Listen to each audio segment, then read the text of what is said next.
Okay, let's unpack this. We are kicking off a deep dive into, well, one of the most high-profile academic security failures we've seen in a while. It's a big one. A really big one. Yeah. We're focusing on the massive data exposure that completely blindsided the University of Sydney, one of Australia's top institutions, back on December 18, 2025.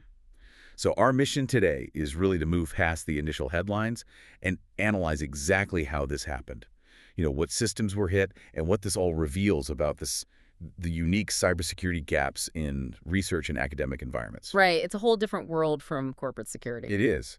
We want to understand why universities, which are almost like these decentralized mini cities, are becoming such a high value but kind of a soft target. A very soft target. And the scale is, it's just immediately sobering, isn't it? The incident exposed the personal data of over 13,000 individuals. 13,000. That number alone, makes this so much more than just another headline. And if you connect that to the bigger picture, the gravity is just. It's undeniable. This wasn't some smash and grab of current credit card numbers. No. This was a calculated effort to harvest deep historical data.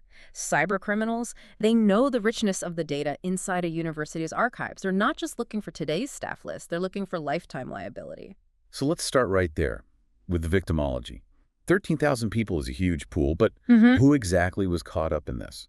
The sources make it pretty clear this is a wide cross-section. A very wide net, yeah. It touched current staff, former staff, and of course currently enrolled students. But the really worrying part for me involves two other groups whose data often just sits in older, less monitored systems. The legacy data. Exactly. Alumni, some of them dating back decades, and also philanthropic donors.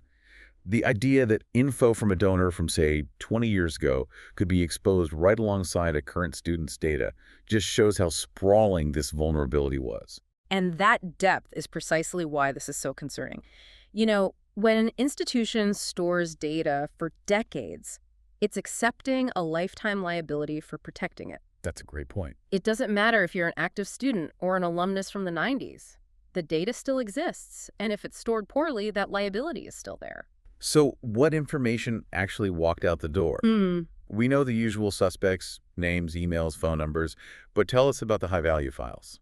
Well, the high-value payload was kind of twofold. First, you have the financial details, specifically from those donor records. Right. Now, this isn't necessarily primary credit card numbers, but it often includes things like bank account links, donation amounts, wealth indicators, all prime fodder for sophisticated financial fraud. Okay, and the second part? The second part, they stole files like old resumes and contact lists. And these are just invaluable for building trust and pulling off social engineering campaigns. Right. A criminal doesn't need your current password if they have your resume from, 2005. They can use the names of your old bosses or colleagues to build a really personalized and therefore believable phishing email. It's the building blocks. They're creating a trusted identity from your own past. Exactly. Now, the university, they tried to reassure people. They described the stolen info as historic data and stressed it was not tied to active systems. Which offers what? Minimal comfort. Minimal comfort, yeah. It means that these can't instantly log into the current student portal, but it completely misses the point. Historic data is the fuel for long-game identity fraud. If an attacker knows your exact history with an institution, they can bypass verification steps with banks or government services far more easily. So the key takeaway here is that old doesn't mean useless. In fact, it often means more trustworthy for an attacker trying to impersonate you. Precisely. And one other distinction to make is about the attack itself. The forensic teams confirmed there was no ransomware. So it wasn't about extortion. Not at all. Yeah. This wasn't about locking systems and demanding payment. It was a pure, intentional data harvesting operation.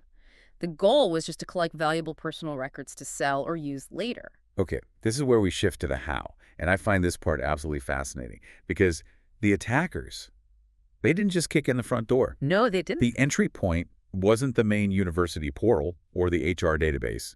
What specific platform did they hit? The entry point was a self-hosted GitLab instance. A self-hosted GitLab instance. Yeah. Okay, so for listeners who might not be in DevOps, what is that? GitLab is basically an online coding repository, right? That's it. It's a specialized platform that developers and researchers use to collaborate on software, manage different versions of their code, and store project files. So why does targeting that repository immediately signal a specific kind of systemic failure at a university? Because it just points straight to misconfiguration and neglect, really. These self-hosted environments are often decentralized. Unlike a major commercial cloud service where patching and security are managed for you, if a university self-hosts GitLab, they are responsible for everything. The updates, the patching, the access controls. Which means that hackers likely just exploited unpatched vulnerabilities or weak authentication. The low-hanging fruit you find when security teams are stretched too thin. That's exactly right.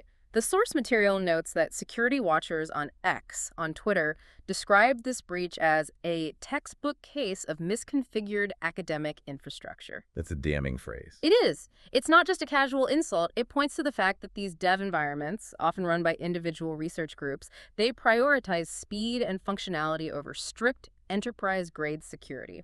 They become silos, disconnected from central security policy. It sounds like the digital equivalent of every research team building their own little storage shed outside the main campus vault and then forgetting to lock the door. That's a perfect analogy, because the security budgets and staff, they often focus on the critical front-facing systems, the enrollment portal, the payroll system. These back-end development repositories get neglected. The vulnerability isn't GitLab itself, it's the lack of maintenance around that specific instance. And the files they grabbed, resumes, contact lists, that confirms what sources were saying, that this was opportunistic theft. They weren't after some classified research. They were just grabbing whatever valuable unsecured data happened to be sitting in that repository.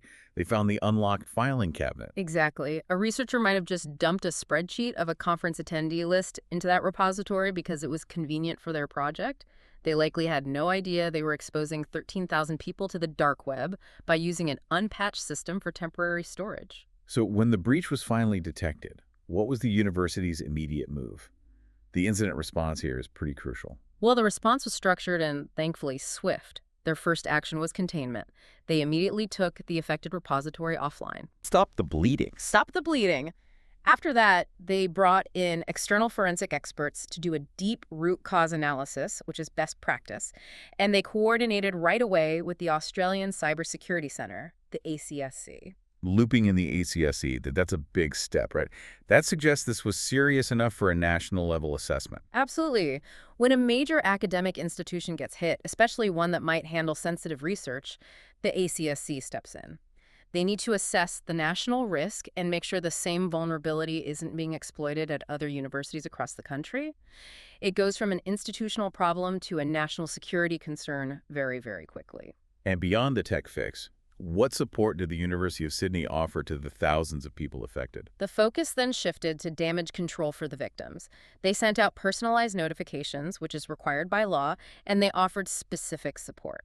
The most important of these was credit monitoring. That's just non-negotiable when donor financial data is involved. Sure.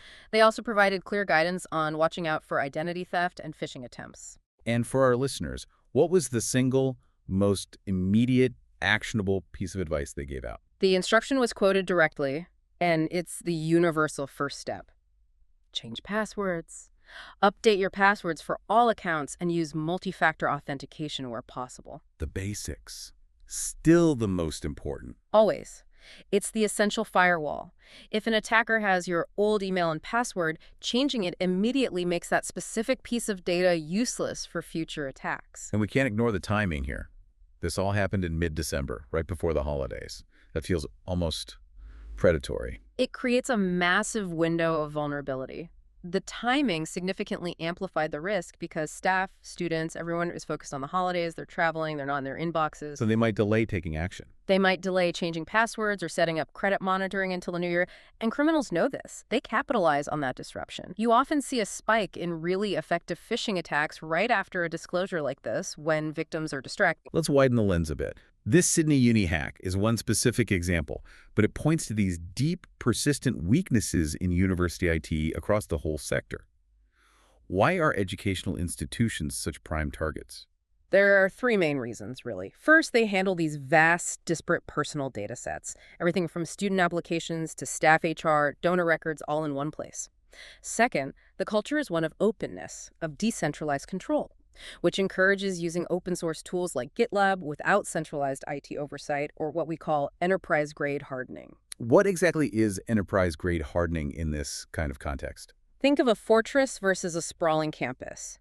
A hardened enterprise system is built like a fortress. Thick walls, very few entry points, constant monitoring. Okay. A university, by its very nature, is a campus. Many buildings, lots of unlocked doors, and a high flow of traffic. Hardening means implementing strict patch management, never using default settings, enforcing zero trust access, and maintaining security policies that apply everywhere, not just in the main admin building. And the sources note this is a recurring issue, right? They referenced a previous cyber event in 2023. They did. It proves this isn't an isolated incident. It's a systemic struggle for them to keep pace. And that systemic failure, Yeah. it brings up another critical finding from the sources. This growing problem of supply chain risks in academic coding platforms. What does that mean for a university? It means the vulnerability often gets introduced by accident by someone outside the main IT team. A grad student or a collaborating researcher might upload code that contains sensitive API keys, or, like in this case, a spreadsheet of contacts, just because it's the easiest way to share files. So the dev repository becomes the weak link in the chain. It becomes a critical point of failure. When that repository is breached, all the sensitive data that shouldn't have been there in the first place gets exposed. So what does this incident mean for the broader world outside of academia? What are the implications for corporate security, for regulators? Well, this case is driving some pretty significant shifts. First, it reinforces the need for security architecture changes. Everyone is now looking hard at implementing zero trust architectures. ZTA. We hear zero trust all the time, but for the learner, what does that actually look like? And why is it so hard for a university to do it?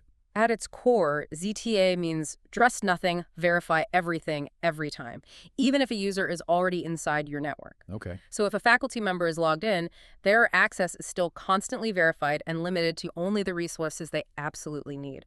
This is incredibly hard for universities because their entire model is based on open access and the free flow of information. Implementing ZTA requires a huge cultural and tech overhaul that really challenges the nature of academic collaboration. What else? Second, the sheer number of records. 13,000 means the scramble for dark web monitoring is intense. Companies are using this as a case study to justify more investment in monitoring their own historic data. And third, maybe most importantly for business, this is pushing insurance carriers to develop bespoke cyber policies just for academia. Because the risk is so different. So unique. Decentralized IT, open culture, vast pools of historic data standard corporate policies just don't cut it. And insurers are projecting a spike in claims from this sector. And finally, there's the legal fallout. Absolutely. You can already hear the murmurs of class action lawsuits, which follows every major breach. On top of that, regulatory fines under Australia's Privacy Act are a very real possibility. The fact that the data was old might mitigate some penalties, but the scale of it and the obvious misconfiguration points to a failure of due diligence that regulators won't just overlook. So this deep dive into the Sydney Uni hack really provides a sobering lesson for all of us. A breach targeting historic data stored in a neglected developer repository like GitLab, it just exposes the sheer complexity of managing digital security in these massive distributed environments. The biggest vulnerability, it seems, isn't always the new high-tech threat. It's the old, forgotten systems that are still holding decades of our personal information. That's right. So for you, the learner, the action item is still the same. Reiterate the importance of two-factor authentication and just good password hygiene across all of your accounts, especially those tied to former jobs or schools. That basic step is still your essential first line of defense. And this whole incident forces us to confront a final provocative thought. It builds on this idea of historic data.